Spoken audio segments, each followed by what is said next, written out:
ኢየሱስ ጌታ አይደለም ተብለህ ግን ብትገኝ ከ20 ዓመት በኋላ አያርግብህና ማለት ነው ብትገኝ ቢኒ ምንድን ነው የሚለው? እኔማ በቃ እንደዛ መስሎኝ ነበረ፣ እንደው ጌታን በጌታ የተመረጠ መስሎኝ ነበር፣ ግን በቃ አይደለም ማለት ነው። ከኛው ግን አልነበረም ማለት ነው። በቃ ላይፍ ይቀጥላል ነው የሚለው። አለቀ። ሁሉም አንዱ ሲወጣ አንዱን እንደዛ ነው የሚለው። አሁን ቢኒ ኢየሱስ ጌታ አይደለም ምናምን ቢል ከኛ ወገን አልነበረም አይደለም። እንደሚመለስ አውቃለሁ። የሚመለሰው በራሱ ጥረት ሳይሆን ጌታ ኢየሱስ የነፍሱ እረኛና ጠባቂ ነው። እንደዛ ብሎ ቢሞትስ? ለምን መሰለህ? የእኛ የነፍሳችን እረኛና ጠባቂ ጌታ ኢየሱስ አይሞትም። እንደዛ ሆነው ለምንድን ነው የማይሞተው? እረኛና ጠባቂ ያለው እንደ ሌላ ሰው ራንደም ሰው አይደለም። የቤኒ ነፍስ አሁን በክርስቶስ ኢየሱስ ነው የምትጠበቀው፣ ነው በእግዚአብሔር ኃይል ነው የምትጠበቀው። ስለዛ ስለሌላ ግለሰብ በእግዚአብሔር ምርጫ ውስጥ ይሁን አይሆን እርግጠኛ ሆነ መናገር ጀምራል። ስለዛ በእግዚአብሔር ምርጫ ውስጥ ያለውን ነገር ማወቅ ጀምራል። በእግዚአብሔር ምክር ውስጥ ያለውን ነገር። ይህ ነገር በካልቪኒስቶች ውስጥ የሚታመን ከሆነ ማስረጃ አንድ አውጣ እናሳየኝ። እኔ ካልቪኖቹን ሳይሆን በዚህ ፖይንት ላይ በዚህ እምነታችን ላይ እኔን ጠይቀኝ፣ ከኔ ጋር ሞግተኝ። ሌላ ይሄው እኔ እኮ አለው እዚህ ጋር። ቆይ አንተ አለ ማስረጃ አምጡ ስትባሉ ማስረጃ ስለሌላችሁ ካልቪኒስታችሁን አትካዱ። ውሽ አታድክሙኝ፣ በጌታ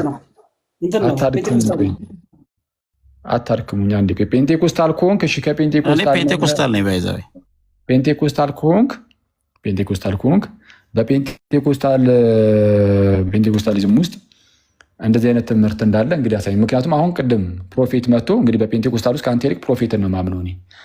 ምክንያቱም ፕሮፌቶች የተሻለ ክብር አላቸው ፔንቴ ውስጥ። ፕሮፌት መጥቶ እኛ ውስጥ እንዲህ አይነት የካልቪኒስት ትምህርት ተቀባይነት የለውም ብሎኛል። እንዳለው ማስረጃ ያሳየኝ በእናንተ በፔንቴ።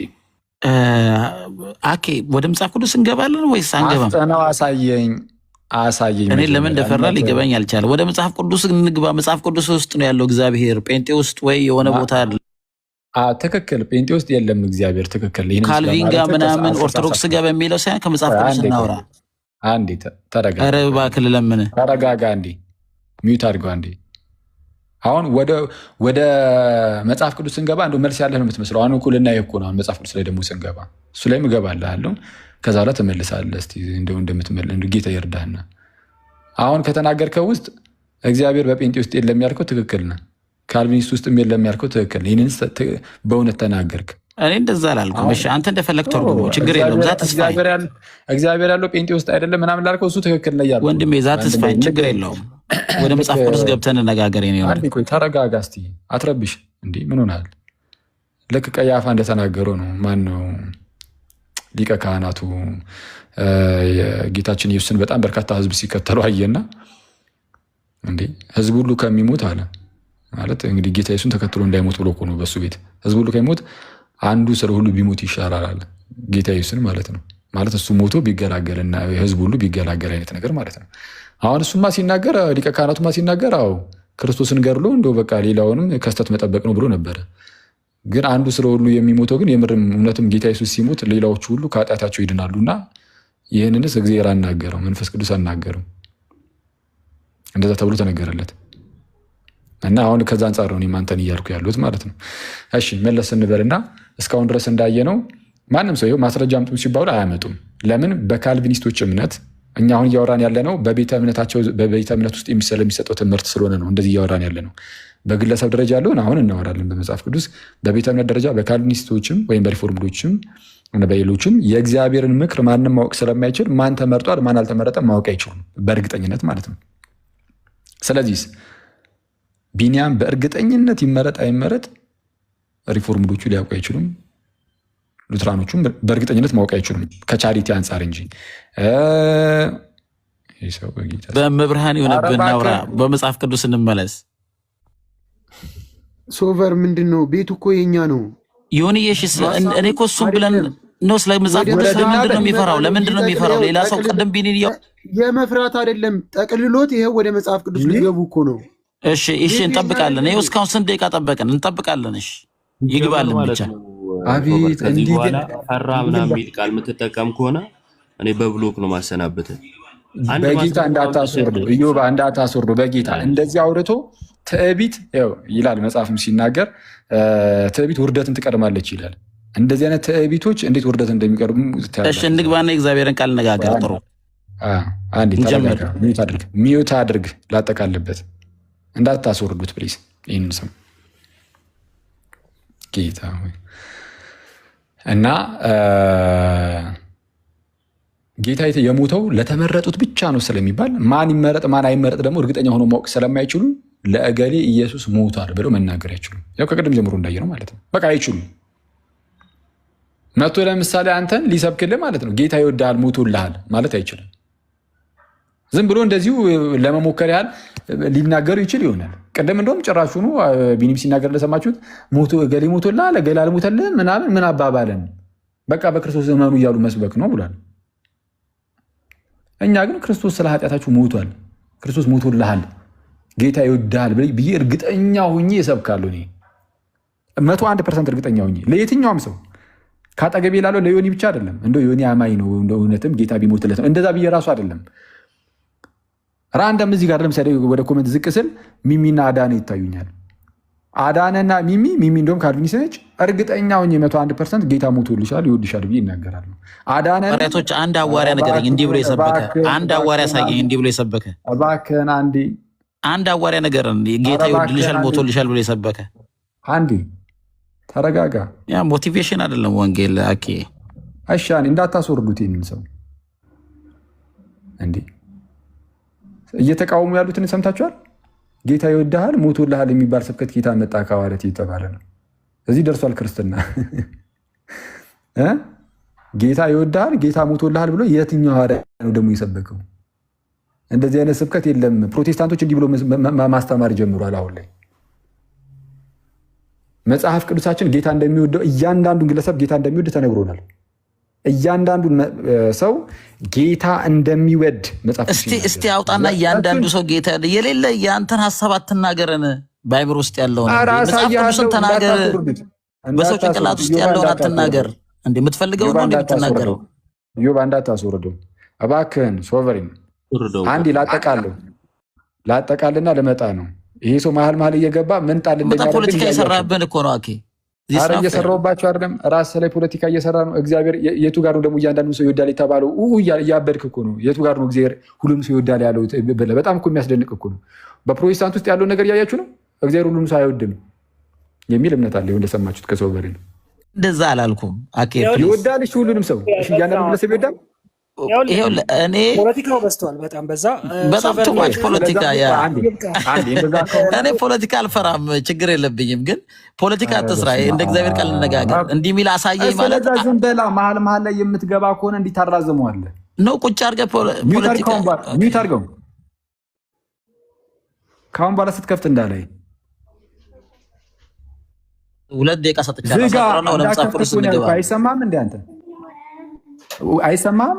ጆሮ ይሰማል አይደለ? ሰው በሩ ከአሁን በኋላ ሚዩቱን አታንሳው። እሺ፣ ከይቅርታ ጋር ከታላቅ ይቅርታ ጋር ፕሊዝ። ማለት መስማት የምትችል አይነት ሰው ሆንክ ማለት ነው። መውረድ እንደፈለግ ይገባኛል፣ ግን ፕሊዝ አታድርገው። በተቻለ አቅም ሚዩት አድርግ እንዴ። ስለዚህ አሁን ጠቅለል ስናደርገው እየገባችሁ እንትን አትበሉብንና ጌታ ይወድሃል፣ ጌታ ሞቶልሃል፣ የትኛው ሐዋርያ ደግሞ እንደዚህ ብሎ የሰበከው የሚል ትችት ሲመጣ አይታችኋል። ይሰበካል። ለምር የሚሰበከው ከተባለ ጌታ ለእያንዳንዱ ግለሰብ ማን ነው? ጌታ እያንዳንዱ ግለሰብ ይወዳል። እግዚአብሔር እያንዳንዱን ግለሰብ ይወዳል። ይህንን ነገር መጽሐፍ ቅዱስ ይናገራል። አሁን በመጽሐፍ ቅዱስ እያወጣን ስናወራ ከሱ ጋር እናያለን። ጌታ ለእያንዳንዱ ግለሰብ ሞቷል።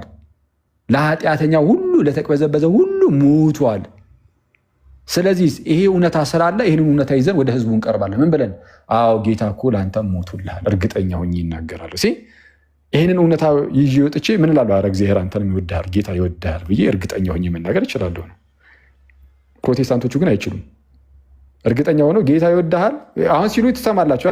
ጌታ ይወድሃል፣ ጌታ ሞቶልሃል ያሉ ግን ከተመረጡት ውስጥ ይሁኑ አይሁኑ እነዛ የሚሰበክላቸው ሰዎች በምን ያውቃሉ? ዝም ብሎ እንዲያው ከፍቅር አንጻር ብቻ እንደዚሁ እድል ለመሞከር ያህል ካላሉት በስተቀር ለማን ይሙት ክርስቶስ ለማን አይሙት እንኳን ማወቅ አይቻልም። ምክንያቱም ክርስቶስ የሞተው ለተመረጡት ብቻ ነው የሚል ትምህርት አለና ይህንን እንደዚህ ያዛርጉና እና አሁን አንተ ደግሞ ወደ መጽሐፍ ቅዱስ ሄደን ጌታ ለእያንዳንዱ ግለሰብ አልሞተም የሚል የመጽሐፍ ቅዱስ ጥቅስ አምጣ። ለእያንዳንዱ ግለሰብ አልሞተም የሚል ማለት ነው። ካለመሞቱ አንጻር አንድ ቦታ ብቻ አንድ ደቂቃ ስጠኝ ልናገርና እሱ ላይ ትናገርበታለህ። የተጠየቀውን መልስ። አሁን መጽሐፍ ቅዱስ ስለነበረ ጌታችን ኢየሱስ ክርስቶስ በምድር ላይ በነበረ ሰዓት ከተናገረው ከራሱ አንደበት ነው። ስለዚህ ጌታ ኢየሱስን ነው የምንጠይቀው ማለት ነው። ጌታ ኢየሱስ ምን አለ? ዮሐንስ ወንጌል ቁጥር 11 ላይ 12 ጀምሮ ከ16 ላይ ያሉትን ላንብብ። አንዳንድ በጣም ፈጠን ነው። መልካም እረኛ እኔ ነኝ፣ መልካም እረኛ ነፍሱን ስለ በጎቹ ያኖራል። በጎቹ የሚለው አንተ ሁሉም ሰው ነው ወይስ አይደለም ብለህ ትነግረኛለህ። እዛው ከ11 ይወርድና 14 ላይ የተጠየቀውን ብቻ ስለ በጎቹ እሱን ነው የምነግርህ። እየነገርኩህ ስለ በጎቹ ያኖራል። ኧረ ቆይ እንዴ ለምን አንድ ደቂቃ ስጠኝ አልኩህ እኮ። ጥያቄው ምንድን ነው? እስቲ ንገራቸው። ስለዚህ ክርስቶስ ስለ በጎቹ እንደሞተ ለእያንዳንዱ ኢንዲቪዥዋል ለምትለው ነገር እንዳልሆነ ልነግርህ ነው። ጥያቄ ምንድን ነው? ይሄው ነው እንግዲህ ብሎክ ማድረግ ጀመርክ። ሰው አየህ። እስቲ መጽሐፍ ቅዱስ ነው ማነበው። ማን ነው ብሎክ ያደረገህ? ጥያቄው ምንድን ነው ያልኩህ? እሺ እኔ ከአንተ ጥያቄ ሳይሆን እኔ ከኔ ልነሳ። ለምን እንደዛ እንዳልኩ ልናገር። እስካሁን ያወራሁትን ከአንተ ጥያቄ አልነሳም ያልኩህ ለዚህ ነው። ለዚህ ነው ጥያቄ ምንድን ነው ያልኩህ። ጥያቄ መመለስ ሳይሆን ያዝከው ዝም ብለህ የራስህን ወሬን ማውራት ወይም ደግሞ የራስህን ሀሳብ ሊገልጽልኝ ይችላል የምትለውን ዝም ብለህ ብቻ መጽሐፍ ቅዱስ መምዘዝ ነው። ምዘዝና ከዛ በኋላ በቃ ሄድበታለሁ። እንደዚህ ግን እድል እሰጥሃለሁ። እሺ ቴንክ ዩ ሶ ማች። ዮሐንስ ወንጌል ምዕራፍ 10 ላይ ኢየሱስ ዳይሬክትሊ ምን አለ? ኢየሱስን ስለምናምነው ኢየሱስ ያለውን ነው ማነበው። መልካም እረኛ እኔ ነኝ፣ መልካም እረኛ ነፍሱን ስለ በጎቹ ያኖራል። 14 ላይ መልካም እረኛ እኔ ነኝ። ድጋሚ ነው እንደገና የሚናገረው። አብም እንደሚያውቀኝ እኔም አብን እንደማውቀው የራሴን በጎች አውቃለሁ፣ የራሴን በጎች ያውቁኛል፣ ነፍሴንም ስለ በጎቼ አኖራለሁ። 2 ጊዜ ድጋሚ ይነግረናል። እንደገና ይወርድና 27 ላይ ኢየሱስ ሰዎቹ አላምንም ንገረን፣ እንዴት ነው የነገር ሲሉት ነገርኳችሁ አታምኑም፣ እኔ በአባቴ ስም የማደርገው ስራ ይሄ ነው፣ ስለኔ ይመሰክራል። እናንተ ግን እንደነገርኳችሁ ከበጎቼ ስላልሆናችሁ አታምኑ። በጎቼ ድምፄን ይሰማሉ፣ እኔም አውቃቸዋለሁ፣ ይከተሉኝማል። እኔም የዘላለምን ሕይወት ሰጣቸዋለሁ፣ ለዘላለምም አይጠፉም፣ ከእጄም ማንም አይነጥቃቸውም። ይሄን የነገረን እግዚአብሔር ራሱ ክርስቶስ ኢየሱስ ነው። ስለዚህ ሁሉም በጎቹ ናቸው ነው አንተ ልትመልስልኝ የሚገባው። ስለ በጎቼ ራሴን አኖራለሁ ነው የሚለው። አንደኛ የዮሐንስ ወንጌል ላይ ያለው ይሄ ነው። ሌላ ቦታ ዮሐንስ 17 ላይም ስለ ዓለሙ አልጸለይም ብሏል ኢየሱስ። ስለ ዓለም አልጸለይም፣ ምጸለየው ስለነዚህ ስለ ደቀ መዝሙሩና በደቀ መዝሙሩ በኩል ቃሉን ለሚሰሙት እጸልያለሁ ብሏል። ዮሐንስ 17:9 ማንም ሰው ከፍቶ ማንበብ ይችላል። እዛው ማቴዎስ ላይም ህዝቡን ክርስቶስ ሲመጣ መጀመሪያ የተነገረው ኢየሱስ ትሯል። ኢየሱስ ነፍሱ ምንድነው? እሱም ህዝቡን ከኃጢአታቸው ያድናቸዋል ነው የሚለው እንጂ ሊያድናቸው ይችላል ይሞክራል ሳይሆን ያድናቸዋል። ይሄ ሀሳብ የሚከለከል አይደለም። የእግዚአብሔር ሀሳብ 100% ክርስቶስ ኢየሱስ ለሞተላቸው ያድናቸዋል። ይሄ ነው። እዚህ ላይ ከበጎቹ ጋር በተለይ ዮሐንስ ወንጌል ላይ ካነሳዋቸው ስለ በጎች ያኖራለሁ ብሏል። ለበጎች ያኖራለሁ ብሏል። ብዙ መጥቀስ እንችላለን። ኤፌሶን 5:25 ላይ ክርስቶስ ለቤተክርስቲያን ራሱን አሳልፎ እንደሰጠ ይናገራል። በጣም ብዙ ቨርሶች ማምጣት እችላለሁ። ስለዚህ ክርስቶስ ኢየሱስ የሞተው በተለይ ዮሐንስ ወንጌል ላይ ያነሳሁት ላይ ሪፍሌክት አድርገልኝ። ስለ በጎቼ ነፍሴን አኖራለሁ የሚል ሁሉም በጎች ናቸው እንዳትል ደግሞ እዛው ቁጥር ላይ እናንተ ከበጎቼ አይደላችሁም ብሏል ኢየሱስ። ጎሄድ እሺ እንግዲህ ወዳጂ ምንድነው ነፍሴን ስለ በጎቼ ያኖራለሁ ብሎ ስለተናገረ እያለን ነው። ስለማን? ስለ በጎቼ ብሎ ተናግሯል። እና በቃ ከበጎቹ ውጭ ላሉት አልሞተም ማለት ነው ክርስቶስ የሚል ነገር ነው የደመደመው። መጽሐፉ አይልም ምንድነው ከበጎቼ ውጭ ላሉት አልሞትም ወይም ነፍሴን አላኖርም የሚል ነገርን እንደዚህ አይነት ነገርን አያስቀምጥም። ግን በቃ ይሄ ነገር የምርም ለበጎቼ ብሎ ከተናገረ ከዛ ውጭ ላለው ግን በቃ የለም ማለት ነው ብሎ ደምድሙን የተናገረው። ምናልባት ሎጂክ ከተማርክ ማለት ነው። ኔጋቲቭ ኢንፈረንስ ፋላሲ የሚባል ነገር ታውቃለህ? ምናልባት ካወቅ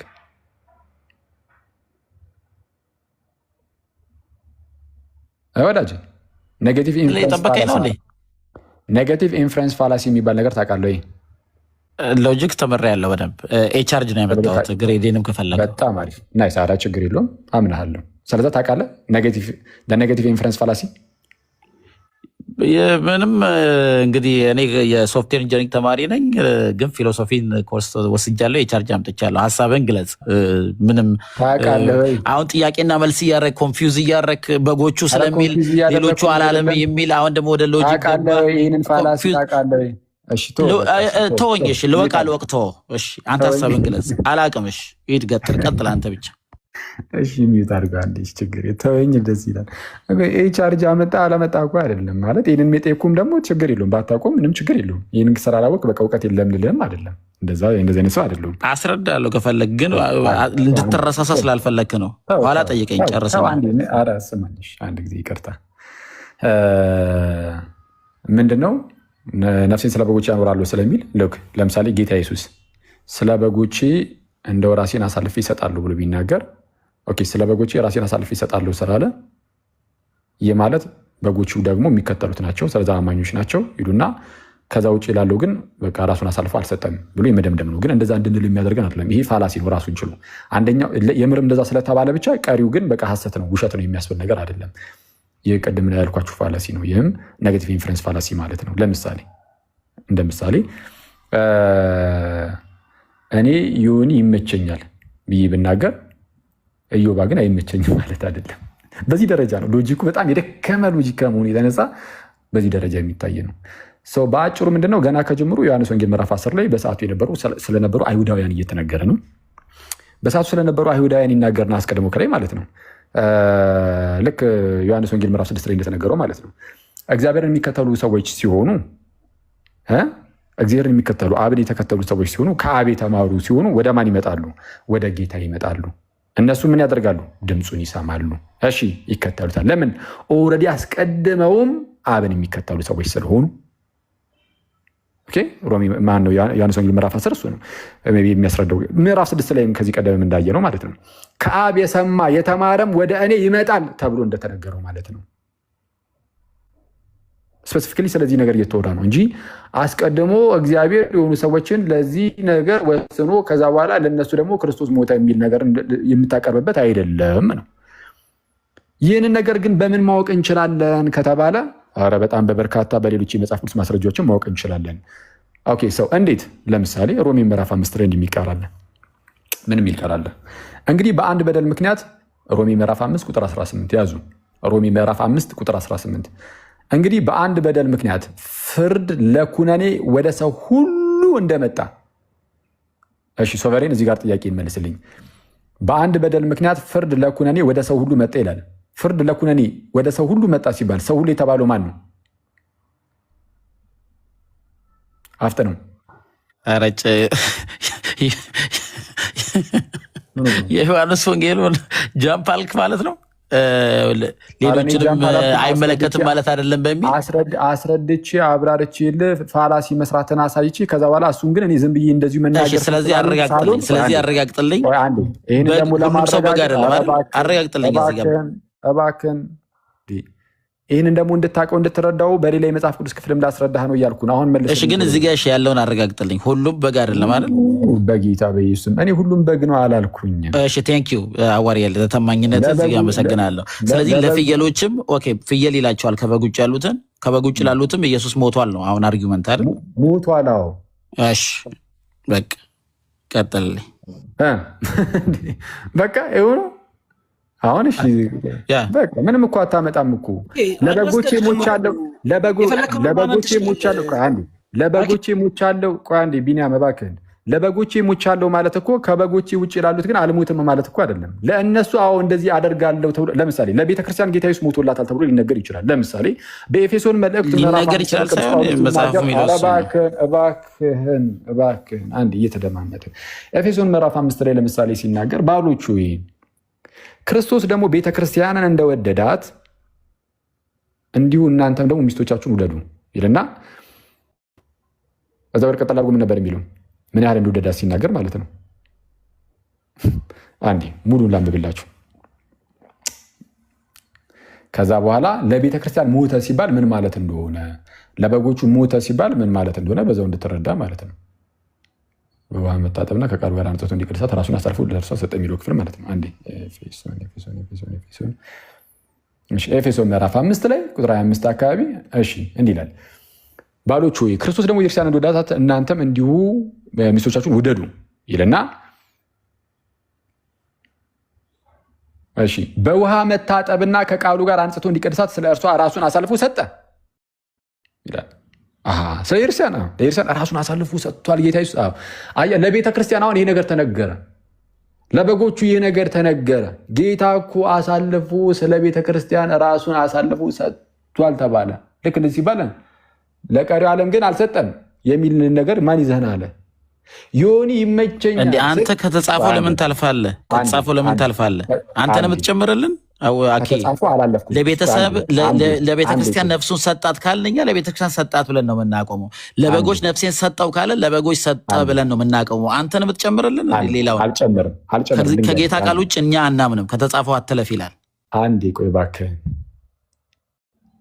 ይሄ አሁን እኮ ቅድም መጽሐፍ ቅዱስ ሌላ የመጽሐፍ ቅዱስ ክፍል ስጠቅስ አቆምከኝ እንጂ እሱ ነበር ላሳይህ እየሞከርኩ ያሉት። ይህም ምንድነው? ለበጎቼ ራሴን አሳልፌ እሰጣለሁ ቢል ጌታ ኢየሱስ፣ ወይም ደግሞ ለኤርሲያን አሳልፌ ራሴን እሰጣለሁ ቢል፣ ወይም ደግሞ ለኤርሲያን ራሱን አሳልፎ ሰጠ ቢባል ይህንን ነገር እንቀበላለን። በቃ ጌታ ለኤርሲያን ራሱን አሳልፎ ሰጥቷል ከተባለ አሜን ብለህ ትቀበላለህ። አዎ ጌታ ለቤተክርስቲያን ራሱን አሳልፎ ሰጥቷል ብለህ ትቀበላለህ። ከዛ ውጭ ግን አልሰጠም የሚል ግን ኔጌቲቭን ነገር ግን ይዘህ መምጣት ግን አትችልም። በቃ ኔጌቲቭ ከሱ ኔጌቲቭ ነገርም ትክክል ነው። በቃ አልሰጠም የሚለውም እውነት ነው ብለህ ግን መናገር አትችልም። ምክንያቱም አልሰጠም አይልም። በቃ ይህን ብቻ ነው የነገረ እዚህ ክፍል ላይ የትኛውን ነው? ጌታ ራሱን ለኤርሲያን አሳልፎ እንደሰጠ ብቻ ነው የነገረ። ይህንም ብቻ ከነገረ በቃችን ትቀበላለህ። ለቀረውስ ከተባልክ የቀረውን አልነገረኝም ነው ማለት ያለብህ። ከተጻፈ አትለፍ ብለህኝ የለ እንግዲያውስ አይ ለቀሪው አልሞተም የሚል አንዲትም ጥቅስ አታመጣም። የለም ያልተጻፈ እያነበባችሁ ነው ፕሮቴስታንቶች። እኔ ግን በተቃራኒው አትግባ እንዴ ቆይ ያዘው ቆይ በተቃራኒው ግን እያልኩ ነው። አረ ለእያንዳንዱ ግለሰብ ነው የሞተው የሚለውን ግን እኔ ግን አመጣለሁ። እሱን አሁን ማሳየህ እኮ አሁን ተከታተል። አሁን ወደ ቅድሙ ሀሳብ እንሂድ። ሮሜ ምዕራፍ 5 ቁጥር 18 እንዲህ ይላል፣ እንግዲህ በአንድ በደል ምክንያት ፍርድ ለኩነኔ ወደ ሰው ሁሉ እንደመጣ አለ። ወደ ሰው ሁሉ ሲል ሰው ሁሉ የተባለው ማን ነው? አፍጥ ነው። ያ እንደ ኮንቴክስቱ ነው። እዛ ጋር ምንም በአዳም በኩል የሚመጡ ሰዎች ማለት ነው። ያ ሰው በአዳም ነው፣ በሌላ አይመጣም። ናቹራሊ የአዳም ዘር ማለት ነው። ስለ እያንዳንዱ ግለሰብ እያወራ ነው። በአዳም በኩል ስለ ሰው ነው እያወራ ያለው። የአዳምን ዘር ነው እንግዲህ በአንድ በደል ምክንያት አለ። በአንድ በደል ምክንያት በአዳም በደል ነው ኦፍኮርስ ፍርድ ለኩነኔ ወደ ሰው ሁሉ መጣ ይላል። ወደ ሰው ሁሉ የሚለው እያንዳንዱን ግለሰብ ነው አይደለም። እሱን እኮ ነው ያልኩህ፣ ግን በኮንቴክስቱ ነው አድርገን የምንፈታው። ስለዚህ በአዳም በኩል ያለ የሰው ሁሉ ዘር በአዳም በኩል ስለሚመጣ የምትለው ልክ ይሆናል። ግን አባባሉ እዛ ጋር በአዳም በኩል የመጣ የአዳም ዘር ማለት ነው። ቆይ አንዴ፣ ስለዛ ግለሰብን ሁሉ አሁን ስለ ግለሰብ ሁሉ እየተነገረ ነው ወይስ አይደለም? ሰው ሁሉ ሲል በኮንቴክስቱ እንዳትለኝ። አሁንም በቃ በኮንቴክስቱ አድርገህ ፍታው ብያለሁ። ስለዛ በኮንቴክስቱ አድርገህ ስትፈታው በአንድ በደል ምክንያት ፍርድ ለኩነኔ ወደ ሰው ሁሉ እንደመጣ ብሎ ነው የሚጀምረው። ወደ ሰው ሁሉ መጣ ሲል ሰው ሁሉ የሚለው እያንዳንዱን ግለሰብ ነው አይደለም? ሰው ሁሉ ሲል ለኩነኔ ሰው ሁሉ እንደመጣ ሲል በአዳም ምክንያት ያለ የአዳም ዘርን ነው አልኩህ እኮ። ለምን ደጋግመህ እንደምትጠይቀኝ አልገባኝም። እያንዳንዱን ግለሰብ ነው አይደለም ነው ወይም አይደለም? ለምን አትልም? በአዳም ዘር ነው የአዳም ዘር ነው። ስለሰው እያወራ ነው። በአንድ በደል ምክንያት ስለሚል በምክንያቱ የሚጀምረው አዳም ነው። ለአዳም ዘሮች ማለት ነው እኮ። ሰው ሁሉ ሲል እያንዳንዱ ግለሰብ ነው ወይስ አይደለም? ለአዳም ዘር ነው ብዬ መለስኩልህ እኮ። እያንዳንዱ ግለሰብ ነው አይደለም? ይሄ ነው በቃ ቅድም ያልኳት። እያንዳንዱ ግለሰብ ይሆናል የአዳም ዘር ማለት ነው። ውርደትን ትቀድማለች ያልነው ለዚህ ነው። አየህ፣ አቃስታ ትመልሳለህ። ልክ እንደዚህ እያንዳንዱ ግለሰብ ነው ብሎ አምኗል። እሺ አሁን ተከተል። አሁን በደንብ አድርጋችሁ ስሙ እናንተም ጋይስ። አሁን እዚህ የማወራው ነገር ጋይስ በጣም አድካሚ እውነቱን ለመናገር ጌታ በሚያውቀው እና እናንተም እንድትጠቀሙ ስለሆነ በደንብ አድርጋችሁ ስሙ። እንዲህ ነው የሚለው ጥቅሱ፣ እንግዲህ በአንድ በደል ምክንያት ፍርድ ለኩነኔ ወደ ሰው ሁሉ እንደመጣ። ወደ ማን? ወደ ሰው ሁሉ፣ ወደ እያንዳንዱ ግለሰብ ተብሎ ተፈቷል። በቃ ሰው ሁሉ የሚለው አለቀ። እንዲሁ ይላል፣ እንዲሁም ወደ ሰው ሁሉ እንደመጣ በንጽጽራዊ መልክ እንዲሁም ይልና በአንድ ጽድቅ ምክንያት ስጦታው ሕይወትን ለማጽደቅ ወደ ሰው ሁሉ መጣ አለ። በአንድ ጽድቅ ምክንያት ስጦታው ሕይወትን ለማጽደቅ ወደ ማን የመጣው አለ? ወደ ሰው ሁሉ። ከላይ ኩነኔው ወደ ሰው ሁሉ ነው። ስጦታውም ሲመጣ ወደ ሰው ሁሉ ነው። እዚህ ጋር ሰው ሁሉ የሚለው እያንዳንዱ ግለሰብ ነው አይደለም? ሰው ሁሉ ጸድቋል እያልከኝ ነው? አልገባኝም። ስጦታው የመጣው ለሰው ሁሉ ነው። ስጦታውን መቀበል አለበት ነው። በአንዱ በደል ምክንያት ሰው ሁሉ ሙት ከሆነ በአንዱ ክርስቶስ ምክንያት ሁሉ ጻድቃን ከሆኑ ሁሉም ሰዎች ጻድቃን ሆኑ እያልክ ነው? ትክክል። መቀበል ግን አለበት። ስጦታው የመጣው ለሁሉም ነው። ስጦታው ይላል። ኧረ እባክህ ተቀብለን ነው እንዴ የሆነብን? አዳምን አምነን ተቀብለን ነው እንዴ የሆነብን? ቆይ ቢኒ ችግር የለውም። አይ ሁሉም ሰው ጻድቅ እንግዲህ ዩኒቨርሳሊዝም ከገቡ ነገሩ ቆይ ችግር የለውም። ቢኒ ውረድና ከሶቨሬን ጋር ልጨርስ። አንድ ጊዜ አሁን ቢኒ ውረድ። ቢኒ እየረበሽክ ስለሆነ አንዴ ከሶቨሬን ጋር ልጨርስ። እኔ ብቻዬን እያወራሁኝ ሁለት እየሆናችሁ ታወራላችሁ። አንድ ሰው እኮ ነኝ። አንድ ለአንድ እናውራ፣ መደማመጥ እንዲኖር ማለት ነው። እሺ እንዲህ ነው የሚለው ቃሉ። እንግዲህ በአንድ በደል ምክንያት ፍርድ ለኩነኔ ወደ ሰው ሁሉ እንደመጣ አለ። እንዲሁም በአንድ ጽድቅ ምክንያት ስጦታው ሕይወትን ለማጽደቅ ነው እያለ ያለው። ሕይወትን ለማጽደቅ ምኑ? ስጦታ እኮ ነው የመጣው። ከዛ ስጦታን መቀበል ይጠይቃል። ስጦታው ግን የመጣው ግን ለማን ነው ከተባለ ከላይ ፍርድ ለኩነኔ ወደ ሰው ሁሉ መጥቷል ተብሎ ነበረ። ሰው ሁሉ ብሎ ከላይ ሲናገር እያንዳንዱ ግለሰብ ብለናል። አሁን ይህንን በዚህ በኩነኔ ውስጥ ያለውን ሰው ሁሉ ለማጽደቅ ስጦታ መጥቷል። ወደ ማን የመጣው አለ? ወደ ሰው ሁሉ። ሰው ሁሉ የሚለው እያንዳንዱ ግለሰብ ነው አይደለም? ስለዚህ እያንዳንዱ ግለሰብ ጸድቋል ማለት ነው በአንተ እይታ? እባክህን ጥያቄ በአንተ እይታ ንገረኝ። እኔን ከኔ ጋር ለመሟገስ በአንተ እይታ አንተ አስረዳኝ። በአንተ እይታ ሰው ሁሉ ጸድቋል? ቀጥሎ ያለው መስመር ይሄው በአንዱ በክርስቶስ ኢየሱስ የሆኑት ናቸው የሚጸድቁት። ኮምፔር የሚያደርገው ስጦታን የመጣው ተብሏል። ስለዚህም በእምነት ይህንን ስጦታ የሚቀበሉ እነርሱ ይጸድቃሉ። ግን በአንዱ በክርስቶስ መታዘዝ እባክህን እሺ፣ ሙሉን ሳያምኑ ነው ወይስ ምን? ጥቅሱን ማታቆም ሮሜ ምዕራፍ 5 እኮ እዚህ ቦታ ያምናሉ። እዚህ አሁን ሁለቱ ቁጥር 18 19 ላይ ሲያምኑ እባክህን ሮሜ ምዕራፍ 5 የሚመዘዘው ከምዕራፍ 4 እና ከምዕራፍ 3 ነው። እንዴ የአብርሃምን እምነት አንስቶ እኮ እየነገርህ የመጣው እኮ እንዲሁ እኮ አይደለም። ኧረ እኔ እሱን አላልኩም። ተመዞ የሚመጣልህ እኮ እሱን አላልኩም። በሁለቱ ቁጥር ላይ ነው። የተጠየቀውን መልስ። ወደ ሰው ሁሉ እንደመጣ ኩነኔው ማለት ነው። ከላይ ያን ሲናገር ሰው ሁሉ የሚለው እያንዳንዱ ግለሰብ ነው ብለሃል። ቀጠል አድርጎ እንዲሁም በአንድ ጽድቅ ምክንያት ስጦታውን የተባለው ስጦታው ሕይወትን ለማጽደቅ ወደ ሰው ሁሉ መጣ ተብሏል። ሰው ሁሉ የሚለው እያንዳንዱ ግለሰብ ነው አይደለም? ሂዝ ፒፕል ነው አይልም። እስቲ ያለበትን አሳይኛ እዚህ ክፍል። እሺ ቀጥሎ ያለው ላይ መኒ ለብዙዎች ይላል። እሺ ቀጥሎ ያለው ላይ መኒ ምንድን ነው? በአንዱ እሺ ቆይ በአንዱ ሰው አለመታዘዝ ብዙዎች ኃጢአተኞች እንደሆኑ እንዲሁም በአንዱ መታዘዝ ብዙዎች ጻድቃን ይሆናሉ እንጂ ለሰው ሁሉ መጣ አይደለም የሚለው። ኧረ እዛ ጋር አንዴ ወይስ ምን አትቀበሉም? መጽሐፍ ቅዱስን ቁጥር 18 ላይ እኮ አነበብኩልህ ወዳጅ። እንዲህ ይላል፣ በደንብ አድርጋችሁ ስሙ። በመጀመሪያ ደረጃ የሚቀበሉት ነው ብዬ ስናገር እኛ ተቀበለን ነው እንደ ዳር ነው ብሏል። ከላይ አንድ ጥቅስ ብቻ ከፍ ብላችሁ አንብቡ። በጌታ ስም ክርስቲያን እኮ ነው የመጽሐፍ ቅዱስ ሕዝብ 18 ላይ ያለው ነው እንደ ያልከኛ ያዝ ቁጥር 17 ላይ እዩ ምን እንደሚል። በአንዱም በደል ሞት በአንዱ በኩል ከነገሰ ይላል። ይልቁንም የጸጋን ብዛትና የጽድቅን ስጦታ ብዛት የሚቀበሉ በአንዱ በኢየሱስ ክርስቶስ በኩል በሕይወት ይነግሳሉ። ምን የሚሉ እስቲ ጻፉ አንዴ። የሚቀበሉ ሚውት አድርግ። አንተ እነሱንም በዛው እየተማማርኩ ነው ከክርስቲያን ወንድሞች ጋር። አንተም በደንብ አድርገህ ተማር። በአንዱም በደል ሞት በአንዱ በኩል ከነገሰ ይልቁን የጸጋን ብዛትና የጽድቅን ስጦታ ብዛት የሚቀበሉ በአንዱ በኢየሱስ ክርስቶስ በኩል በሕይወት ይነግሳሉ። እሺ እንግዲህ በአንድ በደል ምክንያት ፍርድ ለኩነኔ ወደ ሰው ሁሉ እንደመጣ በአንድ በደል ምክንያት ፍርድ ለኩነኔ ወደ ሰው ሁሉ እንደመጣ። ሰው ሁሉ የሚለው ምንድን ነው ስለው እያንዳንዱ ግለሰብ አለኝ። እዛው ጥቅስ እኮ አልቀየርኩም ገዝ እዛው ጋር እንደመጣ እንዲሁም ብሎን የጀመረው እንዲሁም ካለ አለ ነው በቃ እንዲሁም አለ። ልክ እንደዚሁ ወደ ሰው ሁሉ እንደመጣ ሁሉ በአንድ ጽድቅ ምክንያት ስጦታው ሕይወትን ለማጽደቅ ወደ ሰው ሁሉ መጣ። እዛው ጥቅስ ጋር እንዲሁ ብሎ ነው ይህን ነገር ያስቀመጠው። ሰው ሁሉ የሚለው ምንድን ነው ስለው የእርሱ ሕዝብ አለ አይልም፣ እንዲሁ ብሎ ነው ያስቀመጠው። እኔ ቀጥሎ ያለው ቨርስ ላይ ነው እንትን ያልኩትና የተጠየቀውን ብቻ መለስ። ይኸው እዚህ ጋር ሰው ሁሉ የሚለው አሁን ቀጣዩ ላይ ምንድን ነው? ያ ሰው ሁሉ ፕሪች እናደርጋለን ለዓለም ወንጌል፣ ግን እኔ ስለ ጽድቅ ነው እያወራ ያለው በክርስቶስ ኢየሱስ። አሁን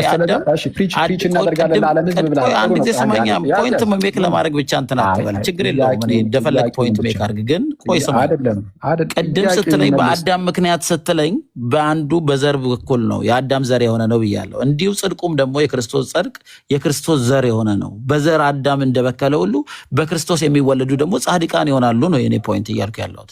አይ እኔ ደግሞ ጥያቄ አንተ የምትለው ነው። እኔ ደግሞ ጥያቄ በአንዱ በደል ምክንያት ፍርድ ለኩነኔ ወደ ሰው ሁሉ እንደመጣ ሲል ሰው ሁሉ የሚለው እያንዳንዱ ግለሰብ ነው አይደለም?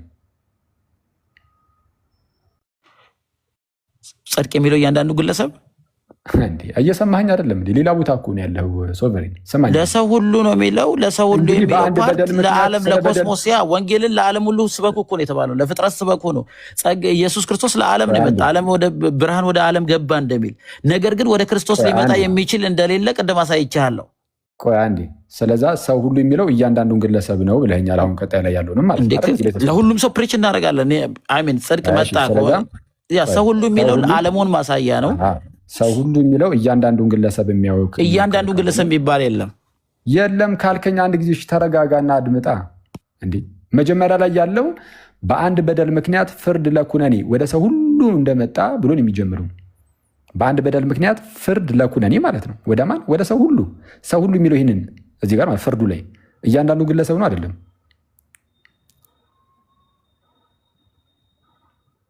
ንገረና ወዳጅ ወንድሜ አኬ በጣም የተነጋገር ነው። የቃላት የሆነ ጌም ምናምን ነው እያረክ ያለው። የቃላት ጌም ሳይሆን ሁሉ ሰው ዩኒቨርሳሊዝም ነው እንደ አንተ እምነት። ኦርቶዶክስ መስለኝ እኮ ነው የገባሁት። አየህ በቃ እኔ መሳደብ ጀመርክ። እንዲህ ነው ኖ አይደለም። ሁሉም ሰው ነው።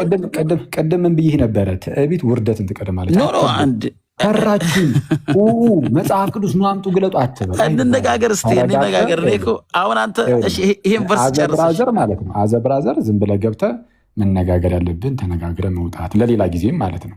አሁን አንተ ብዙ ነገር ሊቀር ይችላል፣ ሰው ነህና እኔም ሊቀረኝ ይችላል። ስለዛ ማድረግ ያለብህ ምንድነው? በተረጋጋ ስፒሪት ገብተህ እንደው እስቲ እዚች ነገር ላይ እስቲ አንተ እኮ ናቂ ወርድ ተረጋጋ። ስንት የጠበቅኩ አሁንም ጌም ነው የምታደርገው። በቃ የለህም እኮ አየንህ እኮ መጽሐፍ ቅዱስ ላይ ህዝቡም አየህ እኛም አየን ማለት ምንም። ስለዛ አሁን እዚህ ጥቅስ ላይ በደንብ አድርጋችሁ ስሙ። ሌሎቻችሁ ያዙ፣ ባይሆን በደንብ አድርጋችሁ ያዙ። እንግዲህ በአንድ በደል ምክንያት ፍርድ ለኩነኔ ወደ ሰው ሁሉ እንደመጣ ነው የሚለው። ወደ ሰው ሁሉ ሚኒንግ ወደ እያንዳንዱ ግለሰብ ምንም የቀረ የለም። በቃ አለቀ። ሁሉም ከፍርድ በታች ሆኗል፣ ከኩነኔ በታች ሆኗል። ፍርዱ ለኩነኔ ወደ ሰው ሁሉ ነው የመጣው። የቀረ ማን አለ? እንዲልና ቀጠል አድርጎ ምን ይላል? እንዲሁም እኮ ነው የሚለው። እንዲሁም በአንድ ጽድቅ ምክንያት በጌታ ጽድቅ ማለት ነው ስጦታው ሕይወትን ለማጽደቅ ወደ ማን መጣ? ወደ ሰው ሁሉ። አየህ እንዲሁ ነው ያለው። ስለዚህ ወደ መጀመሪያ ላይ ያለው እያንዳንዱ ግለሰብ ከሆነ አሁንም ወደ እያንዳንዱ ግለሰብ ነው የመጣው። በጌታ ጽድቅ ምክንያት ስጦታው ሕይወትን ለማጽደቅ ማለት ነው ወደ እያንዳንዱ ግለሰብ መጣ፣ ወደ ሰው ሁሉ መጣ። ስለ አዳምና ስለ ክራይስት እኮ ነው እያወራ ያለው። ሁለት ግሩፕ ነው። ዝም በል እባክህ፣ ተው ሚውት አድርገው። አንተ ምንም ሳታውቀው እባክህ አንተ ተረጋጋ። መሀል ላይ አታቋርጠኝ።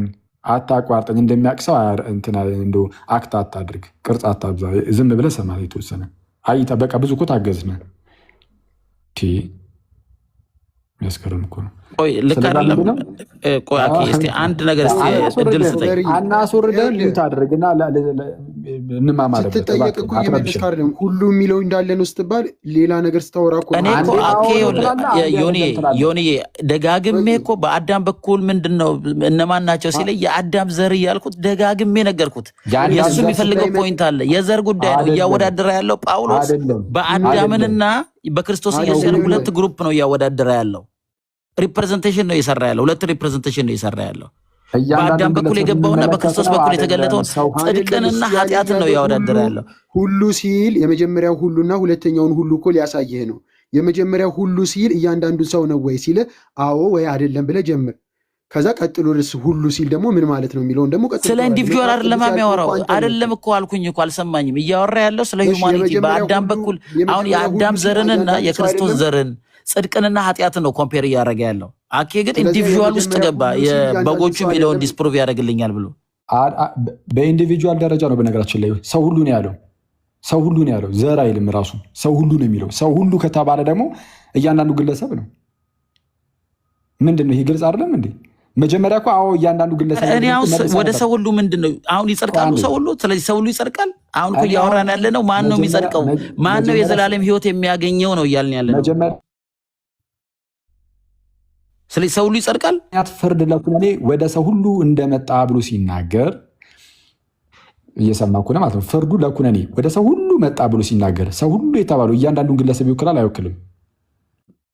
አኬ ወደ ዓለም ነው የሚለው እያንዳንዱ ግለሰብ ይወክልም አይወክልም። ጉዳያችን ግን የዘላለም ሕይወትን ማን ያገኘዋል ነው፣ ማን ይሰማዋል አላለም። ወደ ዓለም አይልም፣ ወደ ሰው ሁሉ መጣ ነው የሚለው። ያወራ ነው ማን ያገኘዋል ነው፣ የዘላለም ሕይወትን ማን ነው የሚያገኘው ነው። ይቅርብህ ሶቨሬን። አየህ ከዛሬ በኋላ እውቀት ሳይኖር ማን ያገኘዋል ነው እኮ ቶፒካችን። ለምን ነው ቶፒኩ የምትቀይረው? እስቲ ንገር ሌሎቹ ሁሉም የዘላለም ሕይወት እንደሚያገኙ። ስለዛ እንደዛ ንገረኝ ካልክ ሚዩት አድርግ፣ ድጋሚ መሀል እንዳትገባ ሚዩት አድርግና አየህ በቃ ምንም የእግዚአብሔር ሕዝብ ጋር ስትመጣ አጥንተና አለቀ። የእግዚአብሔር ሕዝብ ጋር ስትመጣ በጨበጣ አይደለም፣ አይተ አንብበ የራስህን እምነትማ ቢሆን ማለት ነው አውቀው ተረድተው ነው።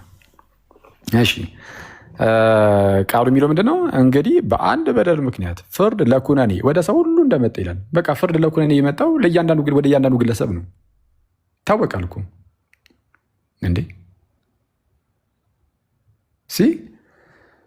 ፍርዱ ለኩነኔ ወደ ሰው ሁሉ እንደመጣ ይላል። በአንዱ ምክንያት ሞት በሁሉም ላይ ነገሰ ብሎ እኮ ነው የጀመረው ከላይ። እኔ መጽሐፍ ቅዱስን አታነቡት? ሮሜ መልእክትን አታነቡም እንዴ? ዝም ብላችሁ ነው ሮሜ የምትሉት? ሮሜ ምዕራፍ 3 ቁጥር 23 እና ምዕራፍ 8 ቁጥር 34 ብቻ ነው እንደሚያስይዟችሁ የሚያሸምድዷችሁ። አንብቡት እንጂ እንዴ ቁጭ ብሎ ማንበብ እኮ ይጠይቃል። ከላይ ጀምሮ የሚናገረው ምንድነው? ክርስቶስንና አዳምን እያነሳ በአዳም በኩል እንዴት ሰው ሁሉ እንደሞተ በክርስቶስ በኩል ደግሞ የመጣ አንዳች ታላቅ ስጦታ አለ። እሱም የመጣው ደግሞ በአዳም በኩል ለሞቱት ሁሉ እንደሆነ እኮ እየተናገረ ያለው ሌላ እኮ አይደለም እኮ።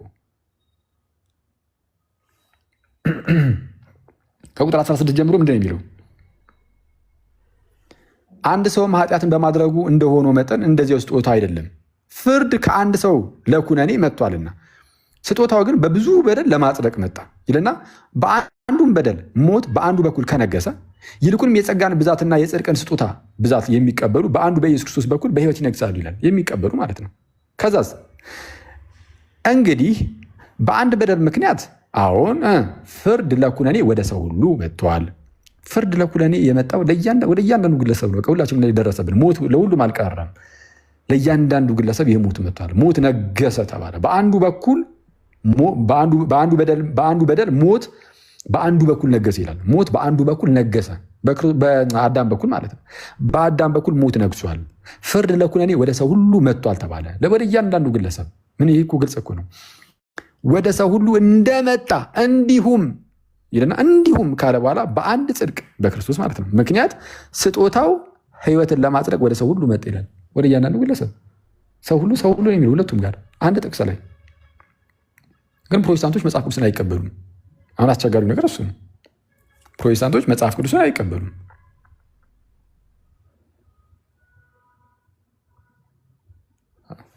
ጌታ ሆይ እሺ፣ ይህ ብቻ አይደለም። በነገራችን ላይ በጣም በርካታ ማስረጃዎች ደግሞ አሉ። ይህ ብቻ መስሏችሁም ከሆነ ማለት ነው። ይህ ብቻም ደግሞ አይደለም።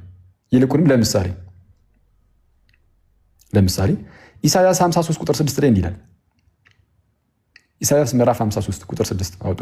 ኢሳያስ ምዕራፍ 53 ቁጥር 6 እጃችሁ ላይ መጽሐፍ ቅዱስ ካለ ማለት ነው አብራችሁኝ እንድታነቡ። እኛ ሁላችን አለ እንደ በጎች ተቅበዝብዘን ጠፋን። ስሙ፣ እኛ ሁላችን እንደ በጎች ተቅበዝብዘን ጠፋን። እሺ፣ ከእኛ እያንዳንዱ ወደ ገዛ መንገዱ ያዘነበላል። እያንዳንዱ ምንም በቃ የቀረ የለም። እግዚአብሔርም የሁላችንን በደል በእርሱ ላይ ያኖር ይላል። እንዲህ እኛ ሁላችን እንደ በጎች ተቅበዝብዘን ጠፋን። ከእኛ እያንዳንዱ ወደ ገዛ መንገዱ ያዘነበለ። ይሄ ነገር እያንዳንዱ ግለሰብ አይመለከትም? ዓለም ላይ ሁሉም የጠፋ አይደለም ወይስ ያልጠፋ ይቀራል? እኛ ሁላችን ብሎ ነው ራሱ ያስቀምጠው። እኛ የተመረጠን ብቻ ራሱ አላለም። እኛ ሁላችን እንደ በጎች ተቅበዝብዘን ጠፋን፣ ከእኛ እያንዳንዱ የተመረጡት አይደለም፣ እያንዳንዱ ወደ ገዛ መንገዱ አዘነበለ፣ ጠፋ ማለት ነው። እግዚአብሔርም የሁላችንን በደል በእርሱ ላይ አኖረ። ስለ ጌታ እኮ ነው የሚናገረው። ስለዛ ጌታ ለሁሉ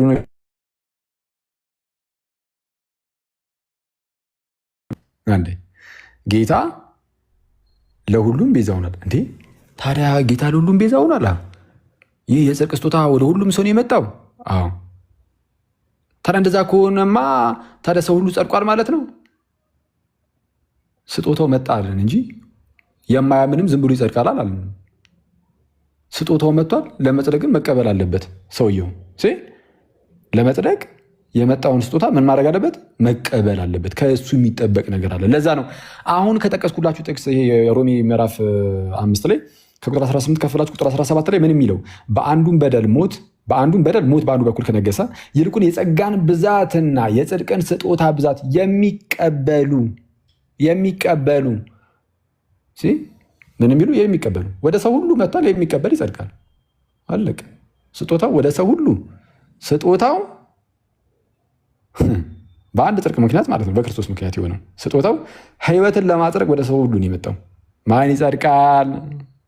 የሚቀበሉ ሁሉ። ስለዚህ በዮሐንስ ወንጌል ምዕራፍ 3 ቁጥር 16 ላይ ጌታ ምን አለ? በእርሱ የሚያምን ሁሉ የዘላለም ሕይወት እንዲኖረው እንጂ እንዳይጠፋ እግዚአብሔር አንድያ ልጁን እስኪሰጥ ድረስ ማንን እንዲወዷል? የሚያምኑትን እንዲወዷል አይልም፣ ዓለምን እንዲወዷል። ዓለምን እንዲሁ ወደደ፣ ልጁ ኢየሱስን ላከ። ግን ማን የሚድነው? የሚያምኑ ሁሉ የዘላለም ሕይወት እንዲኖራቸው ወይም የሚያምኑ ሁሉ የዘላለም ሕይወት እንዲኖረው እንጂ እንዳይጠፋ ብሎ ተናገረ። ጌታ የመጣው የተላከው የሞተው ለዓለም ነው፣ ለእያንዳንዳችን ነው። ስጦታው ለእኛ ነው። ግን የሚድኑት የሚቀበሉ ናቸው። በግልጽ ነው በመጽሐፍ ቅዱሳችን የሚያስቀምጠው፣ በግልጽ ማለት ነው።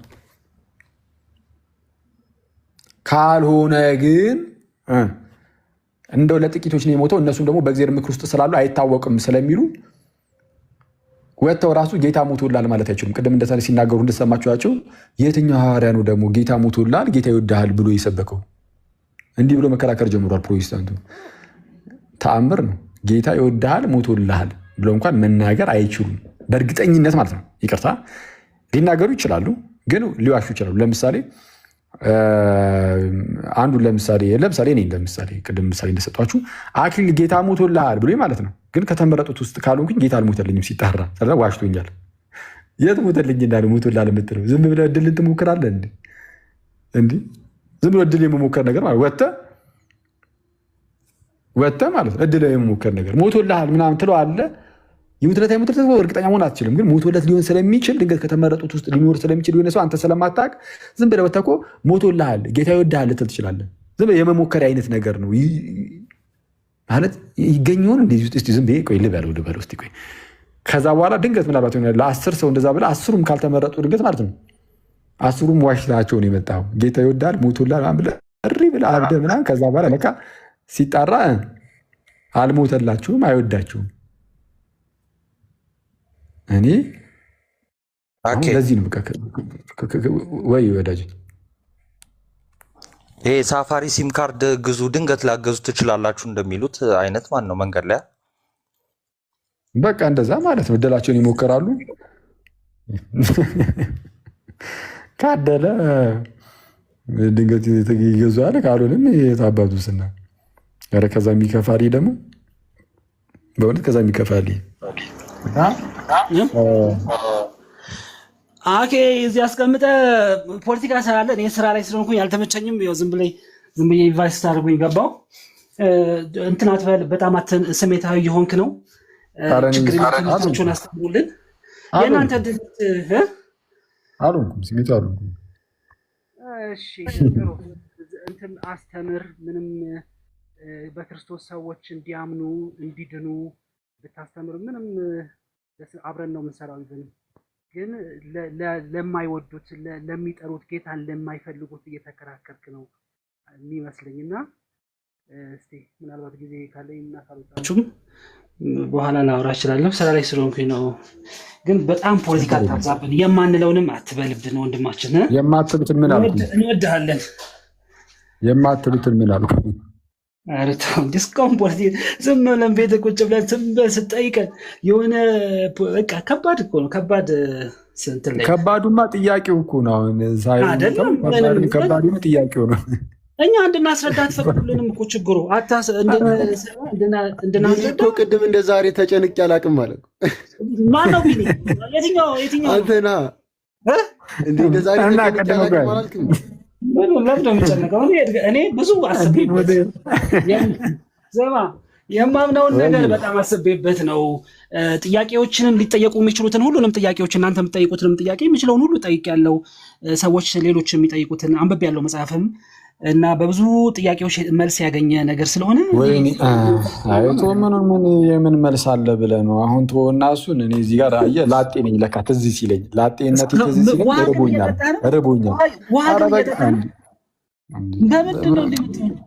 በምንድን ነው ስማ አኬ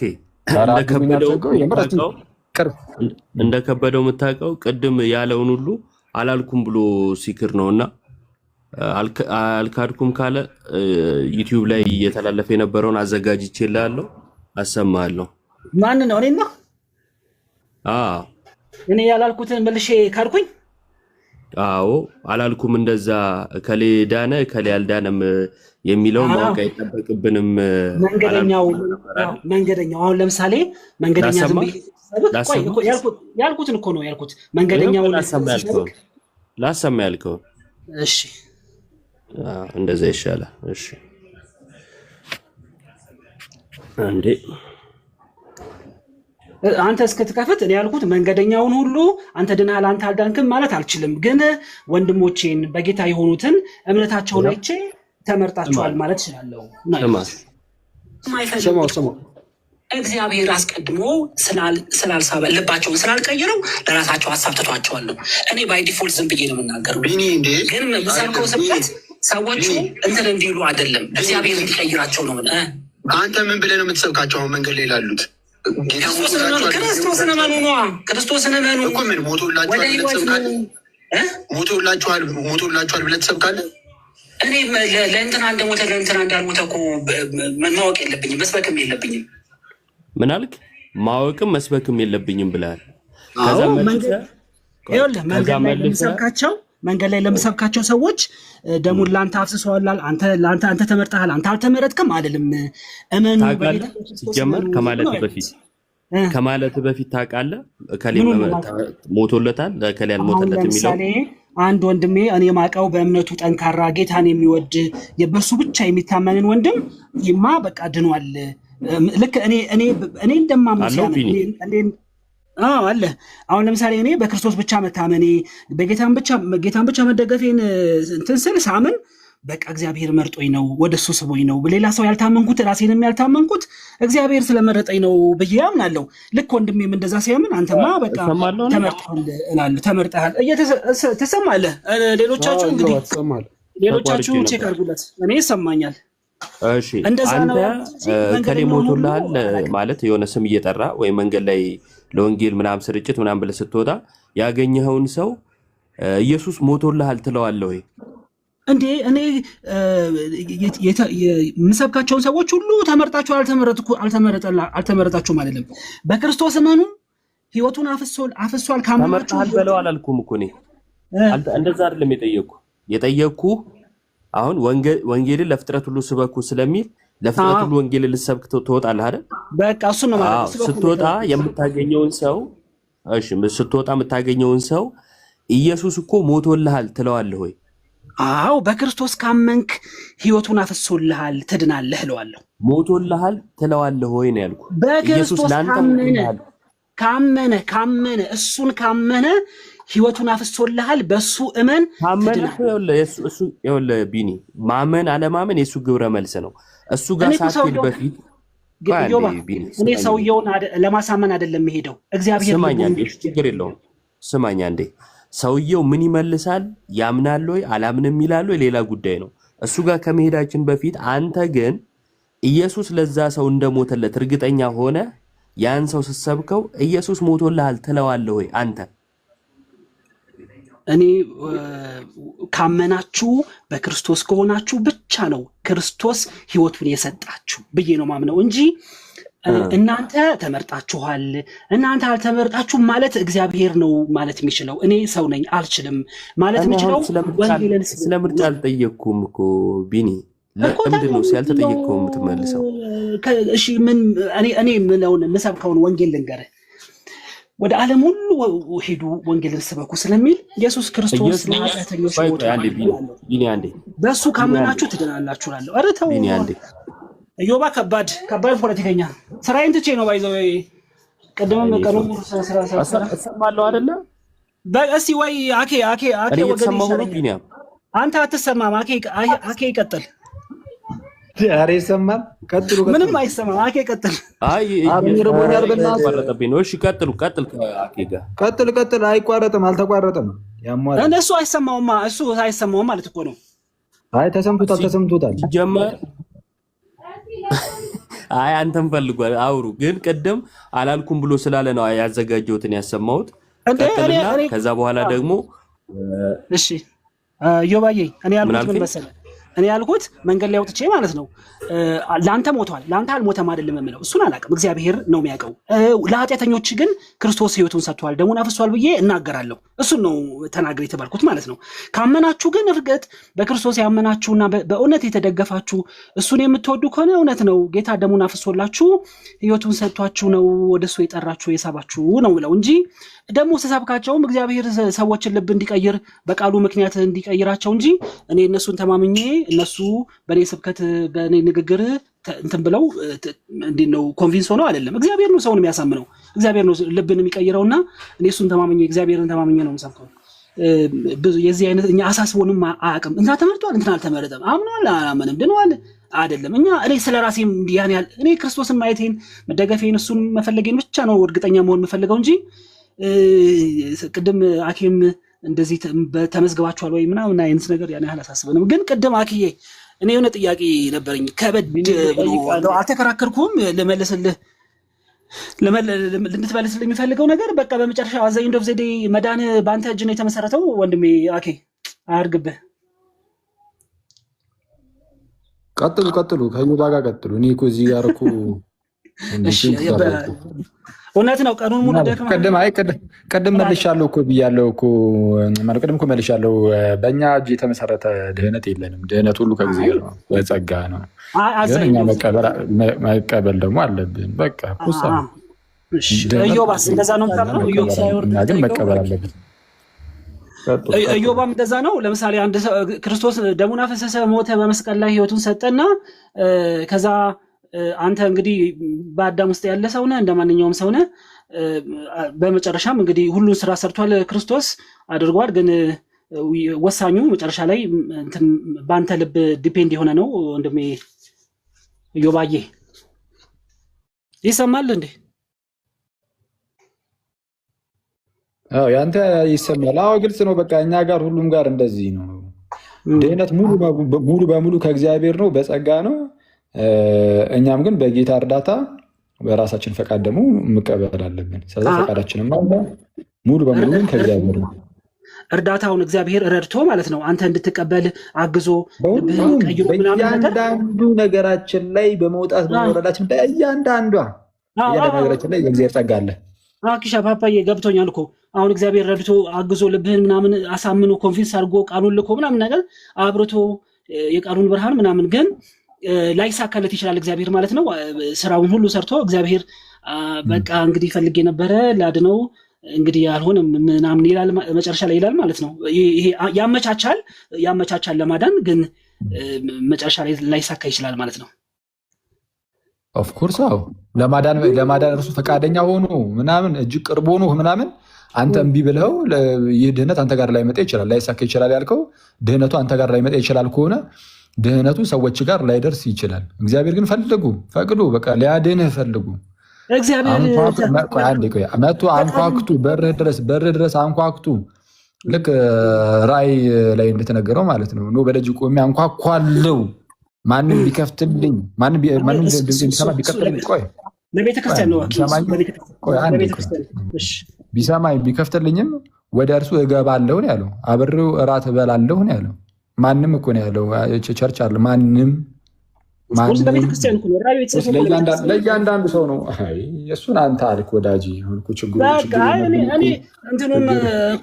አንተ አልክ። እንደዛ ብሎ የተረጎመ አምጣ ብትባል አሁን አታመጣም። ስለዚ አሁን እሱን ተወና በል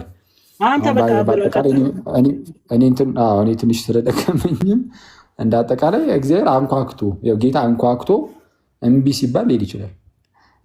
በጣም አንኳክቷል። ያሳዝናል አይደል? በጣም እንጂ እግዚአብሔር ፈልጎ ሲያጣ አስበኸዋል? ፈቃዱን ማን ነው የሚቃወመው እኮ ልልህ ነበረ። አይ ፈቃዱን ማን ነው የሚቃወመው? እሱ ከምን አንጻር ነው የሚለው ትጠይቃለህ። ግን እንዳልከው ግን በቃ ፈልጎ ልክ አሁን ቅድም የተነበበው የማቴዎስ ወንጌል ምዕራፍ 23 ቁጥር 37 ላይ እንዳለው ኢየሩሳሌም ኢየሩሳሌም ሆይ የተላኩትን ሁሉ ነቢያትን ሁሉ የምትገድል ምናምን ነገር ካለ በኋላ ዶሮ ጫጩቶቿን ከክንፎቿ በታች እንደምትከልል እንደምትሰበስብ ዶሮ ጫጩቶቿን ከክንፎቿ በታች እንደምትሰበስብ ልጆችሽን ሰበስብ ዘንድ ስንት ጊዜ ወደድኩኝ። ጌታ እኮ የሚለው ስንት ወደድኩኝ ግን አልወደዳችሁም ማለት። አሁን አየህ፣ አሁን ለእናንተ ቀልድ ሊሆን ይችላል፣ ክርስቶስ በስጋ ኢየሩሳሌምን ከተራራ ሆኖ አይቶ እኮ አለቀሰ።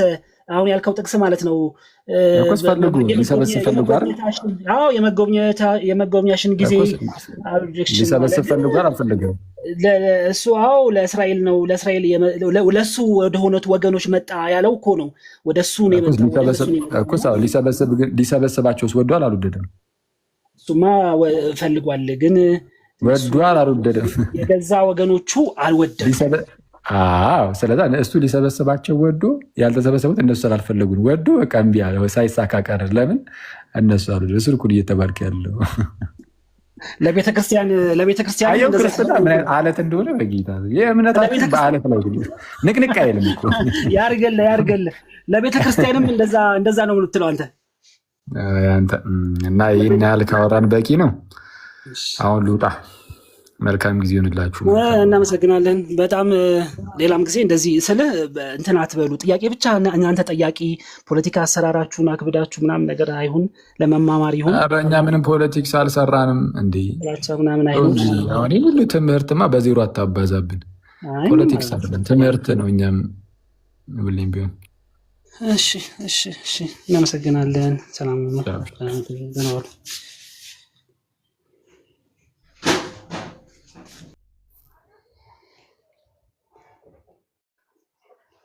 ናቱ ምን ላድርግ? ወሬ ላይ ትከፍታለህ፣ ትምህርት ላይ አትከፍትም። ምንድን ነው ናቱ ብለህ ስለጠራኸኝ ነው የከፈትኩት። ኔትወርኩ እያስቸገረ ነው ግን ዛሬ ኔትወርክ ጥቅስ ሲጠቅስባችሁ ጥቅስ ነው የሚበላሽባችሁ። አጉል ሰዓት ላይ ኧረ እውነቱን እኮ ነው። አኬ ግን እንውጣ እንብላ እንጂ በራብ ሞትን እኮ። እንውጣ እንብላ የሚለው ድምፅ ትዝ አለ። አንተ እስካሁን 4 ይበልታል። ኢዮብ አሳየህ። በቃ ሰውን እንደዚህ ካለ አትገምት። አራቴም መክሰስ አለው። አይገርምም?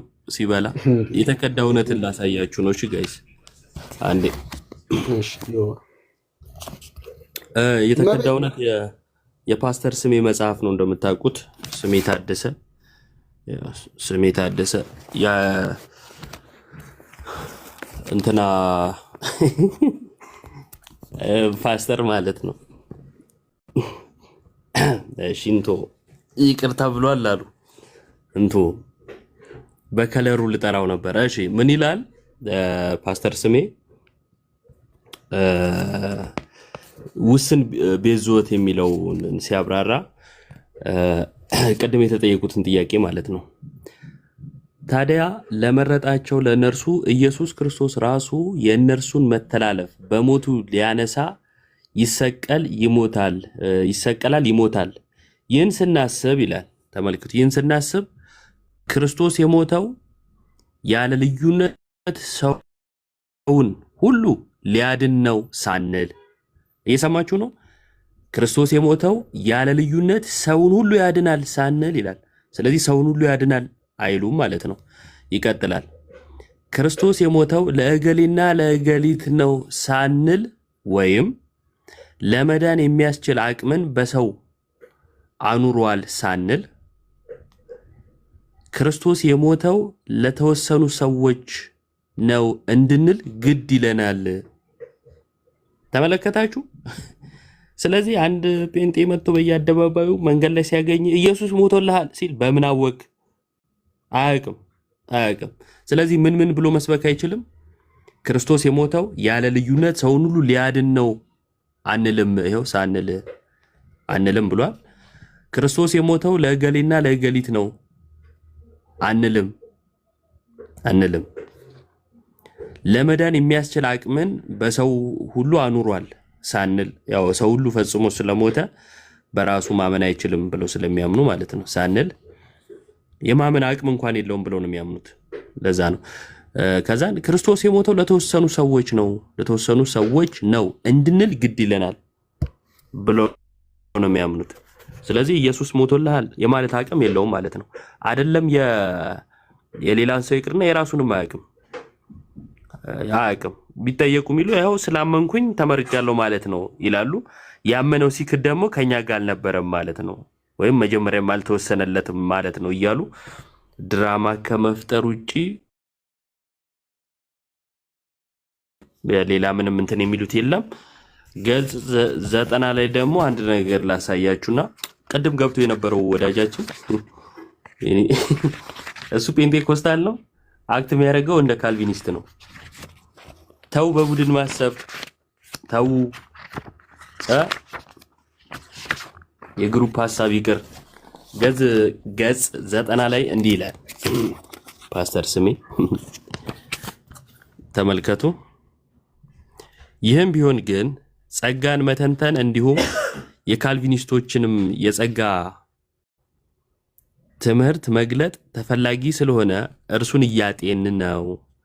እንደ እውነቱ ከሆነ አለ፣ እውነት ሊናገር ነው። እሺ እንደ እውነቱ ከሆነ የአርሜናውያን ኢየሱስ እና የካልቪኒስቶች ኢየሱስ ከወዲሁ የተለያዩ መሆናቸውን ላርዳችሁ ወይም ላብስራችሁ። እንደ ብስራት ካሰባችሁት ላብስራችሁ፣ እንደ መርዶ ካያችሁት ላርዳችሁ እያላችሁ አንዳንድ እዚህም አሉ።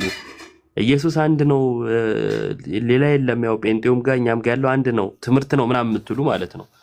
ሐዋርያቱ ያሉት እሱን ነው። ሌላ ኢየሱስ የሚሰብኩ አሉ፣ በስብከታቸው ሌላ ያደርጉታል። ስለዚህ ሌላ ነው። ያው የአርሜኒያን ማለት የካልቪኒስቶቹን ተቃራኒ የሚያምኑ ማለት ነው። የእነሱን ተቃራኒ የሚያምኑትን ሌላ ኢየሱስ ነው ያላቸው ብለው ይላሉ ማለት ነው። ስለዚህ ከካልቪኒስቶቹ የተለየ ትምህርት ካለ ሌላ ኢየሱስ ነው አንተ ያስከው ማለት ነው ለነሱ። እንደዛ ብለው ያምናሉ ማለት ነው። ፓፓ ወይ ትቆያለሽ? አይ በቃ ጨረስክ አንተ? አዎ እኔማ ጨርሻለሁ። እኔም ልወጣ ስለሆነ ከቤት ፒስ እና የናቱን ነገር እንዴታልሽ? ተሰብስበን እንብላ። ካንተ ጋር ማን አንተ ለመብላት ሲሆን ነው። ምን ሌላው ተሰብስቦ ጠጥቶ እየተሳደበ አንድ የሚያድረው ተሰብስበን እንብላ ማለት ምን ክፋት አለ? ይኸው ጀመረ ደግሞ ሾርኔ ውጣ ልትል። ማታ ግን ነበርክ እየዋ? ኧረ አልነበርኩም በጌታ እኔ እኮ ሳቄ መጣ። ከዛ ደግሞ አንድ ላይ ነበሩ አማንም እንዳልክም እና ደነገጥኩ እኔ ሲደራረቡ። ጨብሲ ላይ ነበሩ እኮ እየጠጡ ነበርና ውጣ ሲሉት አስተናጋጁ አለ ትሪም ጥሎ ጠፋ። ከዛ አካባቢ አልተመለሰም ራሱ። ከዛ ውጣ ሲል እዛ ጋር አስተናጋጁ እየዋ ትሪውን ጣሪያ ላይ ወርውሮ ጠፋ። እኔ አንድ ላይ ነበሩ እኮ። ስማ ጋዲ እንደሆነ ነገር ነው ያረጓት እኮ እንዴ መቅደስ የገቦሻ ነው ያረጓት። ውጣ ምንም አጠፋፏት። እኔ እኮ ማታ ተናደድኩም። ከዛ ደግሞ በቃ አሳቁኝም ደግሞ። ግን ያው ጨብሲ ሙድ እንደሆነ ምናምን ያስታውቃል። አይ እኔ ደነገጥኩ ማርያም፣ ምክንያቱም አልጠበቅኩትም። እና ውጣ ምናምን ሊል ይችላል እኮ ውጣ አባባላቸው። ከዛ ሁለቱም ደግሞ እኩል ውጣ። ከዛ ደግሞ ስትፎክር 2 ዓመት ሙሉ እኔን ይፈሩኛል ምናምን ስትል እሷማ ተዋት። በስመ አብ ማን ያለው እንደዛ? አልቻልኩም። ስማ ያቺ ናቱ እንዳልክነቻ ገባችና እኔ በጣም ምናምን አለች ማታ። ስማ ናቱ 2 ዓመት ይፈሩኛል ስትወልድ የውሻዋ ልጅ ምንድን ነው የሚባለው? ተጠይቄ ነው። ቡችላ የሚመስለው ልጅ ማለት ነው። ወይ እኔን ይፈሩኛል ምናምን አለ እኮ እንዳልክ። እኔ በጣም 2 ዓመት ምናምን ሲጀመርም አይችሉኝም ምናምን አላለም። ምንድን ተሳስቶ ሌላ ቤት ገብቶ ነው ማታ። በስመ አብ ግን የትም ነው ላይቭ የሚገቡት? እናትዬ ነው ፊቱን ማየት ነው የምንፈራው ወይ ያሉ ነው ኮመንት ላይ። አይ አይደለም፣ ግን እኔ ያላቸውን ጽናት አደነቅኩ። አንተ የትም ቦታ ሆነው እውነት ፓፓ እንዴ ለእምነታቸው ላይቭ የትም ሆነ ይገባሉ። ይሄ እኮ ጽናት ይፈልጋል እኮ። መጠጥ ቤት ሆነ ላይቭ ከገባ እኮ በጣም እኮ ጠንካራ ሰው እኮ ነው። እናትዬ ነው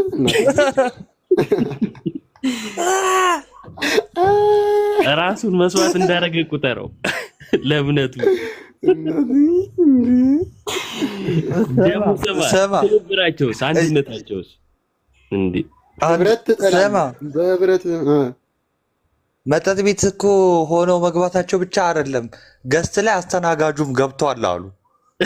አስተናጋጁ ለጋዴ የተሄደው ስድብ አስተናጋጁ ትሪውን ጥቆ ይጠፎ የተባለው አልሰማሽም? ማታ ሙጣ ሲል ነው ጥሎ ትሪው የለም በቃ አልተገኘ። ከዛ በኋላ ራሱ አልተመለሰም። በዛው ከነማሊያው ነው የጠፋው። ኧረ ከባድ ነው። የማታው ይለያል፣ ግን በጣም ያናድዳሉ። ማርያምን አይ ጋዲስ ወጣት ነው፣ በጌታ ወንድማችን ነው። ቀሲስ ግን አባታችን ላይ በጣም ከባድ ነገር ነው ያደረጉት። እናት ልክ አይደለም። አይ ያው ዞሮ ዞሮ ማንነታቸው ተናገሯቸው እንዴ? ቀሲስ ላይ እሳቸውንም ተናገሯቸው። ከሳቸው የተረፈ አይደል ለጋዲ የደረሰው? ከሳቸው እኮ የተራረፈ እኮ ነው። ጋዲ 11ኛው ሰዓት ላይ ገብታ አስብለውት ወንድሜ ወሽመጧን እኔ ያስባሏል። ኧረ በስመ አብ ይችላሉ። ሲስም እኮ ገስት ላይ ነበረ ቆየዋ። እንቅልፍ ወሰደው ማለት ነው። ገስት ላይ ሆነ ስድቡ ሳይጀምር ወርዶ ነው እንጂ 1-2 ጀግና ስድብ ጠጣ ነበር። እሷም ትንሽ መሀል ላይ ግርግር ስፈጥር ነበር። ኧረ እባክህ አይ ለማስማማት ወይ ነበር የሚሏት። ኧረ ሲስን ምን በጣም ያስገረመኝ ማለት ነው። በቃ ሰው ካልተስማማ ውጣ ምናምንም እኮ ትላለህ፣ ግን በዛ ልክ ሰውን ለማንቋሸሽ መሞከር ለማድረግ መሞከር እንትን ነው። ግን ይስቃሉ። ሀገር ታች ኮሜንት ላይ ያሉ ጴንጤዎች ይስቃሉ። ሲቃወሙ እንኳን አላየንም። እና ምን አይነት ህብረት ነው ያላቸው? ሁሉም አንድ ቦታ ነው እንደሚጠጡት የሚያስብል ማለት ነው። ኧረ በጣም ኧረ በስመ አብ ማታ በጣም አሁን ዝም ብለን እኮ ኧረ ይመቻቸው። እኛ ጨዋታ ብንጀምር እኮ ቁጭ ብሎ እኮ ነው የሚያለቅሰው። ውጣ ራሱ ማለት አይጠበቅብንም እኛ ለማስለቀስ። የጨዋታ ህጉን መቀየር ነው። አረንጓዴ ቢጫ ቀዩን መቀየር ነው። አንድ ሰማያዊ ማለት ነው።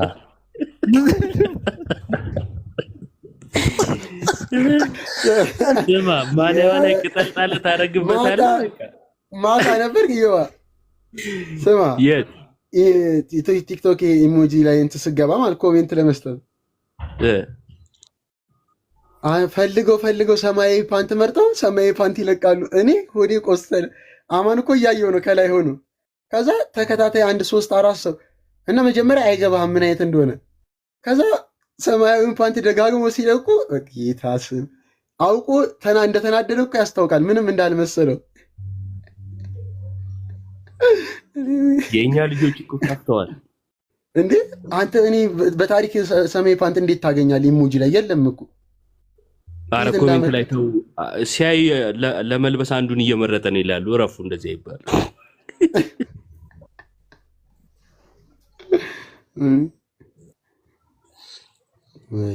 ስሚ ፓፓ፣ በቃ ውጪ ከቆየን